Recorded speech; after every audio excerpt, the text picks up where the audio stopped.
Good morning, good afternoon, good evening, wherever you are in the world. Welcome to FPL Don't Panic. A little bit of an impromptu one this morning, just after the Chelsea Wolves match, just to express how happy I am to have only taken a mighty 25,000 red arrow this morning. Yeah, I would have taken that. The way the game week was going, I would have taken that any day of the week. I think relief mixed with a little bit of joy would be the best way to describe my emotions at the moment. Parma, just the 2 pointers dropped me by. I was sitting on about a minus 15, I think. Added another 10,000 on the red, so every point was just going to drop me. So not only the Parma blank, and obviously seeing him come off just towards the end of that game blanking was good, but there was that assist as well. I'd actually been out, and I was actually driving, and I was just having little quick checks on the score while I was driving along, and it was like, oh, there's a goal. Oh, no, Parma not involved. And then just when I got home, just thought, okay, I might just about get away with this week. And then it was just when he was taking that free kick, and it came in. I thought, he's got an assist, that's gonna hurt. And then just seeing that, what was it, Madueke, I think it was, yeah, got it over the line. It was, and he didn't even get that assist. Just absolute relief. So yeah, minus 25,000 is where it's going. So currently 278,000 and 67. Yeah, I'll take that. Not too much damage done in what's been an absolute shocker of a game week, really, for so many of us. I mean, who would have thought Salah blanking, Hammer blanking, Gordon blanking, Isak blanking? And that this is, I don't know what the total was, some crazy total of goals this week in the Premier League. I think it may be the highest of the season so far. Check that, I'll come back on the next video. But to have that amount of goals scored across the Premiership this week, all those players blanking, that's insane. That's absolutely insane. If someone had said this is going to be the amount of goals scored in the Premiership this week, you thought, crikey, we're all going to be on 80s and 90s and maybe a few tons in there as well. But no, one of the worst scoring weeks this season, I think, for many of us, with that amount of goals. Absolutely insane. Football, drive you nuts, wouldn't it? It would drive you nuts. It's got me thinking a lot, though, towards the next steps along the way for me. We'll bring up the bus here. I'm not. That's it. That's the review of this week. That's done. That's dusted. It was a horrible week, but ended up kind of happy in that it didn't end up anywhere near as bad as what it could have done. Let's move onwards and upwards. Spoke in the previous video, obviously, about sort of captain's decisions. So given the week that's just gone, absolutely no question now. I mean, there never was for me anyways that it was going to be going on Salah for Ipswich at home. My biggest question still is, who do I bring in for the double game week whilst taking advantage of a home fixture against Ipswich? And I've got another option. So the options that I went through in the last video, hopefully I'll pick them all up. Pickford to Alisson. No, that's absolutely not happening. That was just a mini thought. Gabriel to Trent could still be on, but Arsenal's fixtures are improving. We'll go Konza to Konate. Wood to Gapco. Roll the transfer, and where I'd have a little bit more flexibility, but not miss the Ipswich game, I suppose, and take someone out, so I would have maybe enough to move Enzo to Diaz. Don't think I'll do that.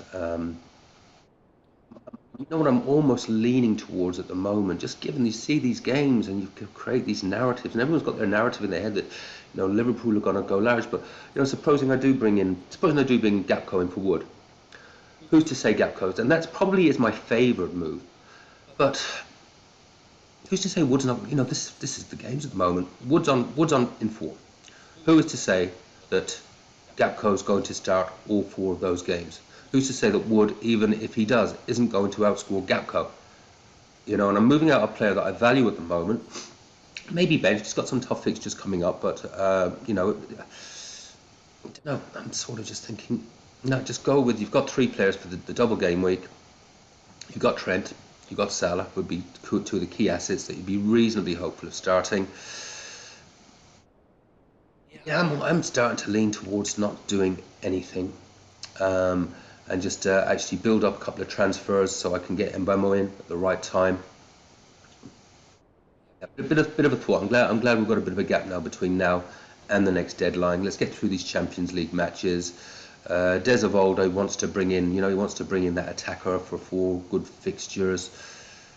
But Wood's just along nicely for me. I've got Watkins. I don't want to move Watkins out of his fixtures. Clearly, Isak isn't going anywhere.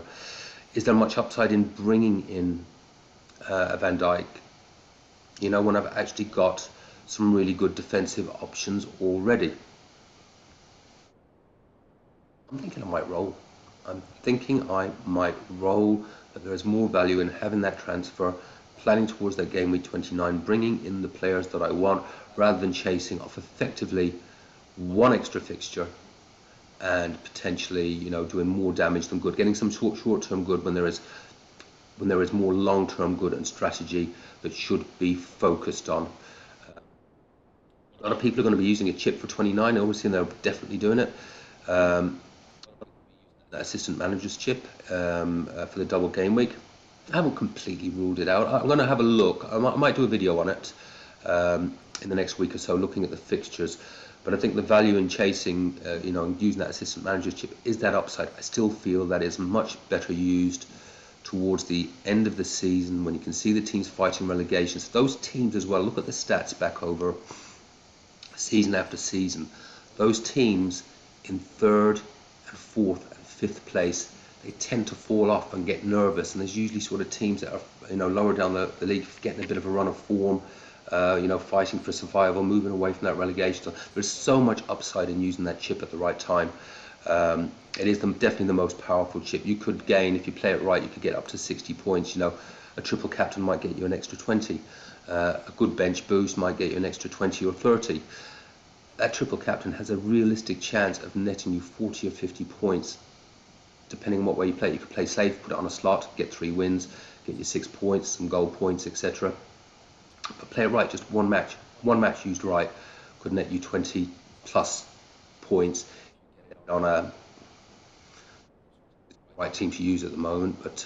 But we'll just use it because they might be the one that I see, even despite that 6-0 win, I think that might be most likely to have a chance of survival. If an Ipswich are playing Brentford at home, that are 5 places above them, and score a couple of goals, you're getting such a big upside. You're getting 20 points out of that match, just one match. Still think it's an end of season thing, and there will be a good double, I think, coming up. 36. So that 34, I think it is 34, 35, 36. Something in that sort of region. Anyway, waffling a little bit, guys. I'm almost leaning not towards bringing in that just to rolling this week. I think just seeing games like this at the moment, everything is so unpredictable at the moment. Premiums, all the key guys that we would have expected to get 1, 2, or even 3 goals this week, nothing from any of them. Yeah. Definitely dodged a bullet this week. Definitely dodged a bullet. I'll be back later in the week. We'll get the European matches out of the way. I'll get the spreadsheet updated and the fixture tickers so we can really see what might be the best options going forward. Particularly as we're, it's not that far away. It's going to be upon us quicker than we know. Making sure, I've got a fully playing team up for 29. I think that's got to be the focus rather than bringing in another asset who will have a high possibility of blanking in 29, and just for the sake of one fixture, which you may not get nothing out of, create another problem and a transfer I have to make later on. Stuff to think about. Hope you guys have had a green, and if it's not a green, hopefully it'll be a fairly soft red, like myself, and we can look to bigger and better things for the next game week. Take care, as always. Have fun, play your own game, don't panic. Chat soon. Bye bye.